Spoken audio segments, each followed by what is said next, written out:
Welcome, ladies and gentlemen, to another edition of Seen Beyond and Through with Monty.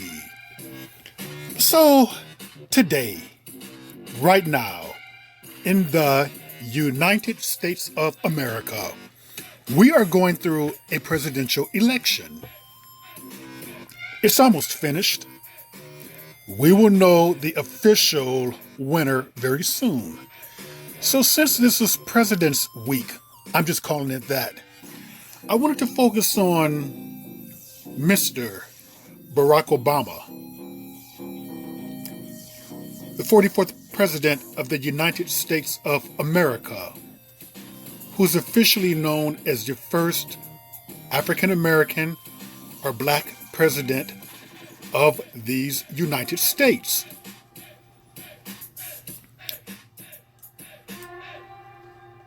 Now, here's Mr. Obama with his lovely wife, Michelle Obama. Two attorneys. I love this couple, by the way. Here's some info on Mr. Barack Obama. He was born in 1961. Barack Obama was the 44th President of the United States of the United States and the first African American to serve in the office. First elected president. In 2008, he won his second term in 2012. Boy, in some ways, those were the good old years. And who is Barack Obama? A little bit more right here. It goes, who is Barack Obama? Barack Obama was the 44th President of the United States and the first African American Commander-in-Chief. He served 2 terms, in 2008, 2012. The son of parents from Kenya in Kansas City. Obama was born and raised in Hawaii. He graduated from Columbia University and Harvard Law School, where he was president of the Harvard Law Review. After serving on the Illinois State Senate, he was elected a U.S. Senator representing Illinois in 2004. He and his wife, Michelle Obama, have 2 daughters, Malia and Sasha. Here's the Obama family. Mrs. Obama, Malia and Sasha, and Barack. And here's a younger picture of Barack Obama. Now, Barack Obama, in 2010 on the census, he was asked to declare his race, and Mr. Obama checked black. It just says a little right here. It's official. Barack Obama is the nation's first black president.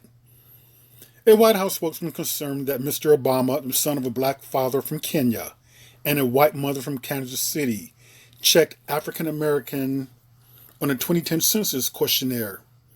The president, who was born in Hawaii, raised there, and in Indonesia, had more than a dozen options in responding to the questionnaire. 9 about race. He chose black, African American, or Negro. I'm going to stop right there. You can go ahead and read the rest. Now, in looking at him, I think that was the proper choice.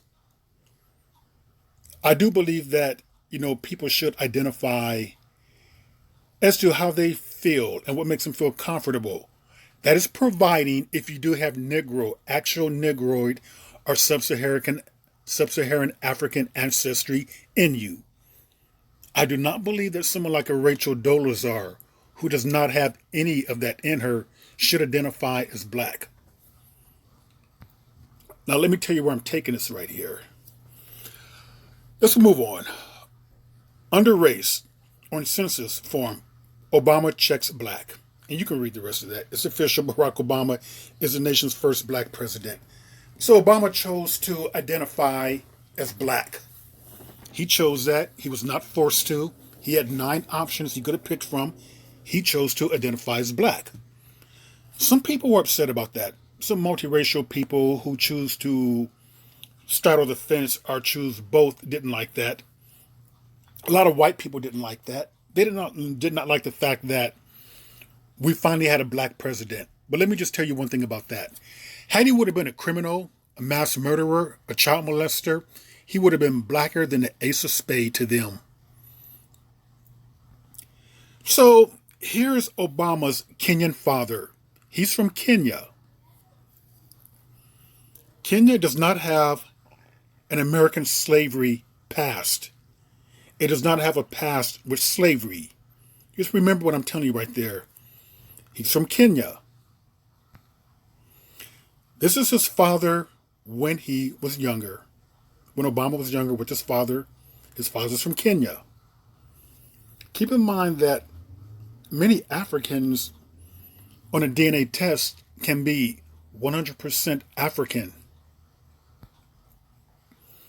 Here's Obama's father with his mother. Now, this is Yolanda. She took a DNA test and she came out 100% African. There was no European mixture at all. These are people right here, Africans. Obama's father's from Kenya. You can look at their story on YouTube. This is the reason why I left the whole thing there. Both of them took a DNA test, and the one was 100% Nigerian, the other 100% Nigerian. No admixtures. Not surprisingly, though, because Africa does not have a U.S. slave history. There are a tiny group of Africans who may have Neanderthal DNA. That is from Europeans bringing it over there. But that's a small percentage who may have that. You have many Africans who are 100% African. Here are some more. So this is not uncommon for Africans to test 100% African. I think you kind of know where I'm going with this here. Because Barack Obama stated that he's black, and many have questioned that. Myself, I don't question it because I truly believe that he is black, and I'm going to explain to you why. This is his father. I am almost willing to bet you if he were to take a DNA test, he would come out 100% sub-Saharan African. If these people are from Africa, these people right here, she's from Africa, he's from Africa, I bet that is 100% sub-Saharan African. Here's his father again. No history ties to American slavery on the father's side. But here's a little twister. Obama does have a history of slavery tied to his family tree. And it is not through his father. It is through his mother, Ann Dunham. Here's Barack Obama, younger sibling with the mother right there. Does she look like she could be mixed or have a mixture in her? Here's Obama there with his mother. I believe she was remarried again.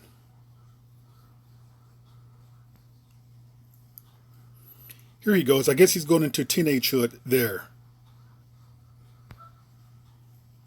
And here's Ann Dunham again with the older Barack Obama. Now, let's get to the meat of this right here and see what Ancestry discovered.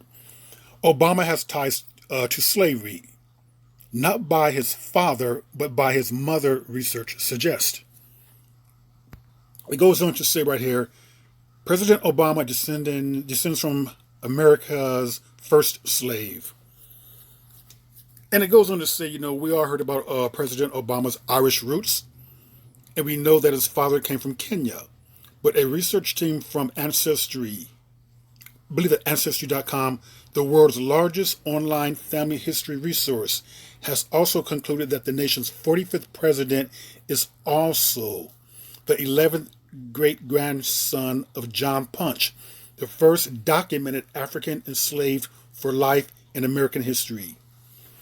You can go ahead and read the bottom.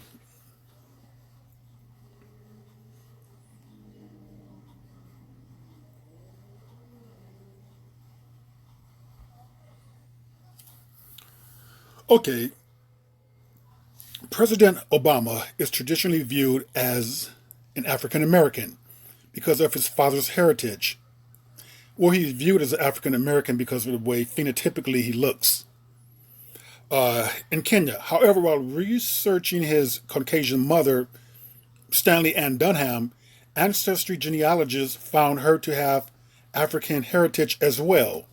Bingo. The interest piped. The researchers kept digging. DNA analysis helped confirm that Dunham's ancestors, known as white landowners in colonial Virginia, actually descended from an African man. Existing records suggest that this man, John Punch, had children with a white woman, who then passed her free status on to her offspring. Some of Punch's descendants went on to be free, successful landowners in Virginia, entrenched in slavery. An expert in Southern research and past presidents of the Board of Certification of Genealogists, Elizabeth Sloan Mills, performed a third-party review of the research and documentations to verify the findings.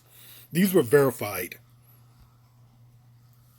So, as I was researching farther, it says surprising link found in Obama's family tree.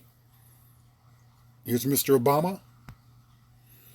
Okay, surprising link found in Obama's family tree. It's no secret that President Obama comes from a very diverse background. Now there's new information about his ancestors. The surprising connection goes all the way back to the earliest days of colonial America. Now, John Punch was a slave in 1640. So it's 2020 right now. That would be 379 years ago. And you guys may be asking, but 379 years ago, removed from a black ancestor, why would that matter? Well, the reason why that would matter, people, is because research was done on recent family members, and it concluded that they also have sub-Saharan African ancestry. I'm going to explain to you how Southern slavery works, or Southern whites who identify as blacks, how they have a connection towards sub-Saharan African. You can go ahead and read that.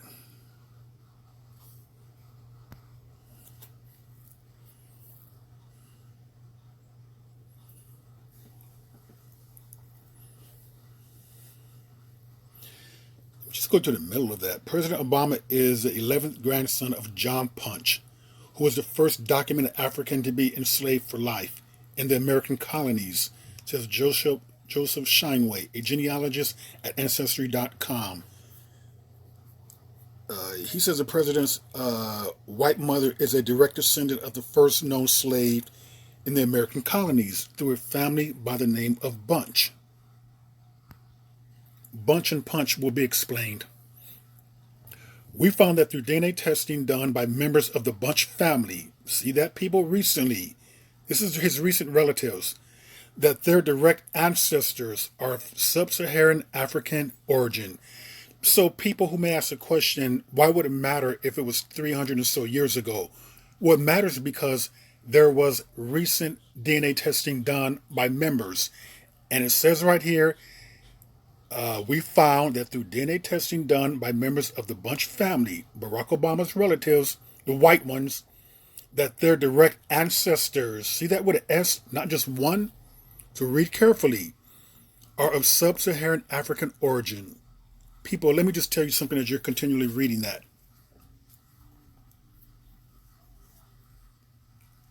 A white genealogist came on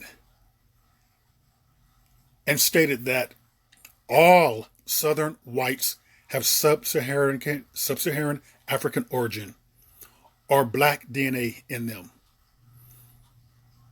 All Southern whites. You have many people from the South who passed, like Obama's family. What I understand about Obama's white family, Some of them, at some points of where, depending on where they moved, they were white. Sometimes they were black. They were white. They passed, pretty much. Now, am I saying that Obama's mother is black? No, I wouldn't say that. I wouldn't say that because I don't necessarily believe in the one drop rule. I really don't. I would say that his mother probably has about 10 to 12% sub-Saharan African blood or DNA. So predominantly Caucasian or white. I would say that she's white. It goes, though the records are incomplete, the Ancestry.com genealogists say the slave John Punch is the only likely person to have been the father of John Bunch sometime before 1637. Now, John Bunch's mother was white, and so was his wife, which means President Obama descended from the first known black and white couple who left a traceable descendants. We're extremely confident in the conclusion that we've reached. Steinway says, adding that at the time, in the early 1600s, the racial attitudes in colonial Virginia were quite different than they later came to be. Interracial marriages wasn't a look down upon until about 1660. Who knew that? And on upwards. Only in the early 1700s did laws come into being to prevent that from happening. The Bunch family over the generations continued to intermarry with white people and just became white for all intent and purposes. I want to go back here. It says, though the records are incomplete. Well, let me tell you what is complete and what is known. That they did DNA testing on recent members of Obama's family. And what they found was that the white family members had sub-Saharan African DNA. They're mixed with black. To what degree, we don't really know. We can only guess or speculate. Like I guess or speculate that his mother is like between 10 to 12% sub-Saharan African. Okay, the first John Bunch in Ancestries.com Obama family tree is the first in the 7-generation line of Bunches, originally in Virginia, moving to Tennessee, Arkansas, and finally to Kansas. Boy, that's his mother's family members, because she's from Kansas, right? Where President Obama's great-grandmother, Leona McCurry, his grandfather, Madeline Payne, and his mother, Stanley Ann Dunham, were born. So basically, they traced it from all the way from Virginia to Kansas. This narrows it down. Okay, race is a subject the president has dealt with all his life, and never more urgently than when he broke with his former pastor, the Reverend Jeremiah White, in 2008 over Wright's divisive racial views. Here's Barack Obama. Now, looking at him, most people would see a black man. So I think it's very correct, considering that his father is from Kenya, more than likely 100% sub-Saharan African, and his mother, who had African ancestry in her. If my speculation is correct, if his father is 100% and his mother has some in her, so you take 50% of DNA from one parent, the other 50 from the other. So 50% from the father, whatever that percentage would be from the mother, even if the mother had 6% or 10% or 12% or 14%, that would make Barack Obama majority black or African American. So he would be correct in stating that he is black or African American, because he would be majority of that. Now here's T.I. When I look at Barack Obama, I don't see any difference than T.I. Nor do I see a difference in John Legend. Nor do I see any difference in Common. Phenotypically, they all look about the same. So people would be correct if we're going to consider them black. Of course, Barack Obama would be considered black. The whole mixed thing or biracial is not going to fly. And I truly believe that Barack Obama will be over the 50% threshold of being black. Now, here's Barack Obama in his youth right there. Look at them. Look at Obama. I've seen black people with two black parents who look like this.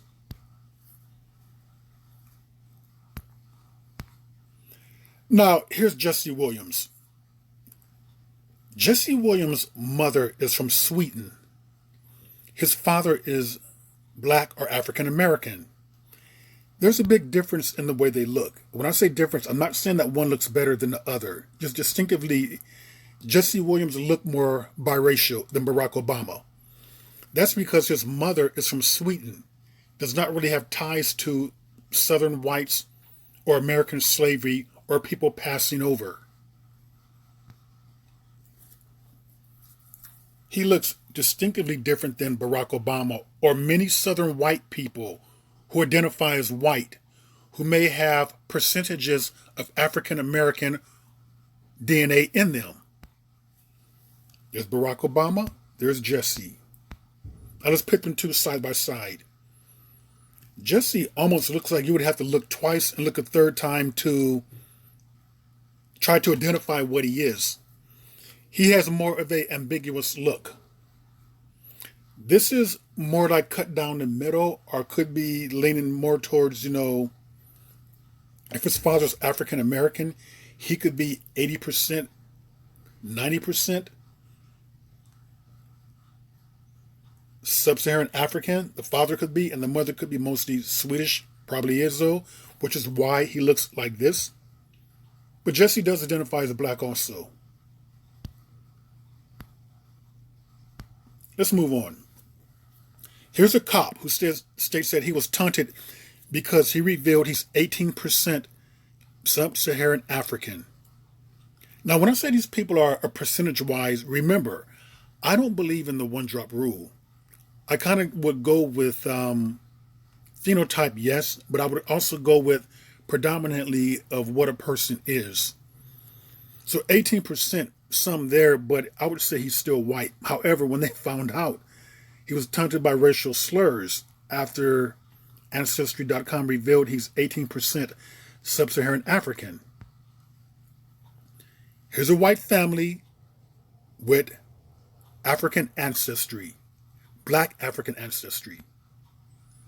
Here's a female right here. She's a white woman, identifies as white, but she has black ancestry. Here she is up close. And I'm bringing her up close for a reason. Here's another one. She found out, they're surprising, but anyway, she found out that she had Sub-Saharan African ancestry. White people, if you are from the South, there's no need to be surprised. More than likely, you have Sub-Saharan African ancestry. You're not white, 100% white. You're not lily white. This is the reason why I'm very careful about when people state that black are black, biracials are biracial. They're their own race.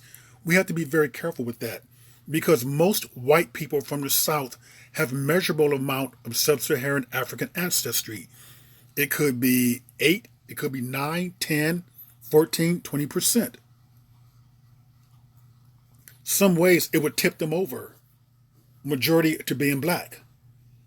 Particularly if they married someone from Africa. Okay, here's the cop right there. I believe the same one we were talking about who's suing the city after he tested 18% black. And here's a white supremacist who learned he's 14% black.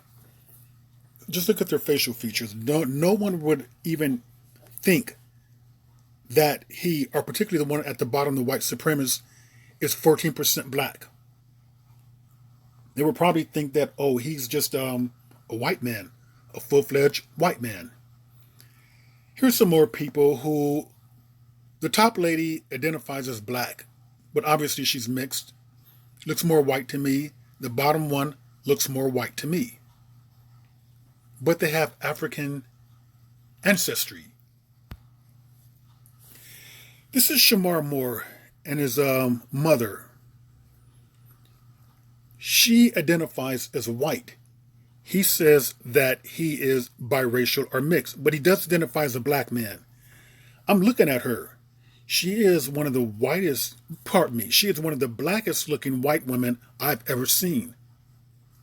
Obviously, she has sub-Saharan African ancestry in her. But she identifies, like Barack Obama's mother, as being white. Now here's Barack Obama's mother.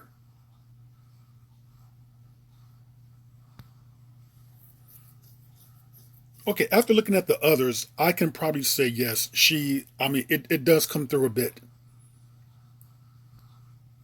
Here she goes again.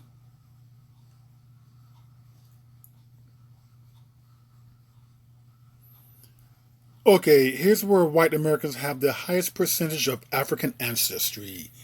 Many Americans who call themselves white might be surprised to find out that they have some African ancestry, especially in the South. In a study published by the American Journal of Human Genetics in December 2014, researchers used Ancestry.com data compiled by the commercial genetic testing company 23andMe to measure the percentage of African ancestry of people who self-identified as white. It turns out that self-identified white people who lived in the South have the highest concentrations of African DNA. So did you hear that? This is a woman right here talking, and I want you to hear her story because it's extremely interesting what she has to say. But she's 8 to 9% sub-Saharan African ancestry. If she's 8 to 9%, I can definitely believe that Barack Obama's mother is at least 10. But I want you to hear her story. She's from Pensacola, Florida. From Florida, but hear what she has to say. And I couldn't use the audio tape, the visual of the tape, because it's by the Washington Post, and I did not want to get flagged or have the whole video deleted, so I had to do the recording and not the actual tape. But just listen to her story. It's extremely interesting.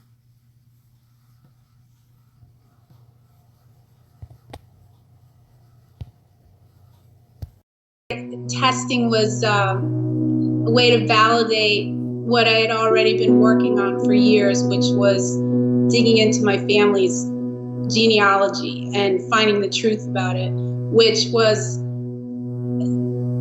very unusual because I found out years before that my grandfather on my father's side had been passing for white, and no one in the family knew this. I don't feel that he lived his life in fear.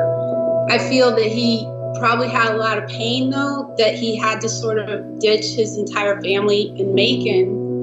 And his family in Macon they're very respected, affluent members of that community. They were all educators, and I'm sure that's what instilled within him the drive to go to medical school. And he graduated magna cum laude from the University of Michigan Medical School, which, had he not been passing for white, I question whether he set some historical records as an African American during that era.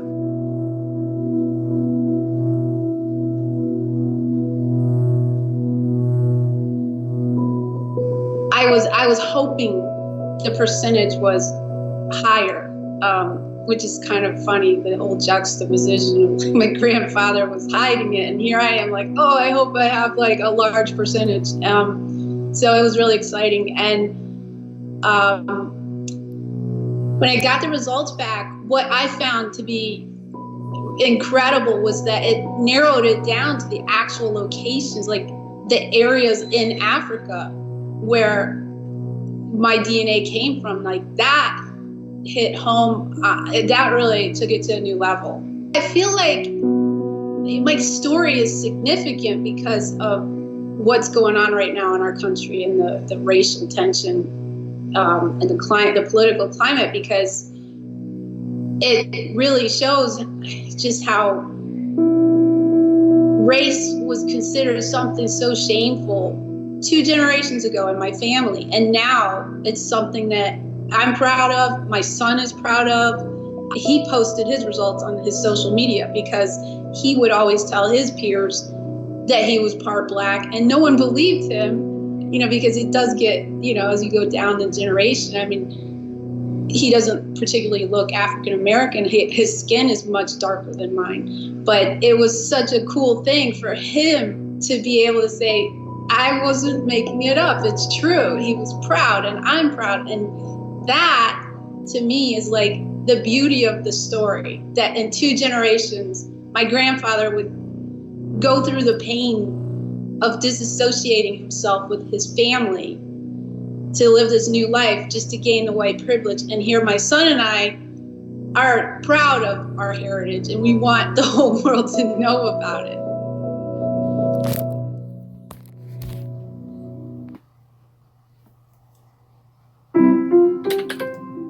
When you So, ladies and gentlemen, that was this lady here, Nicole Presley of Florida, letting the world know that she is descendant of a Black man, and that she and her immediate family, her son, they're very proud to be, or rather have some African DNA or African blood, that they're not ashamed of it. So therefore,